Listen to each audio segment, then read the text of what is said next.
Хибриден модел на клинички центар во Штип како предлог инвестиција на председателката Гордана Силјановска-Давкова. Денес од Штип таа потенцираше дека градот има извонредна локација, добра инфраструктура и државен универзитет, во чиј состав влегува и медицинскиот факултет пропратен со болница и студентски дом.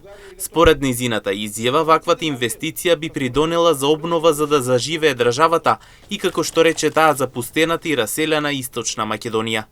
Зошто да не може НАТО клинички центар според врвните стандарди на Алијансата, кој што во мирнодопски услови би им бил на располагање на македонските граѓани, а во услови на евентуален конфликт би бил медицински центар за потребите на НАТО Алијансата?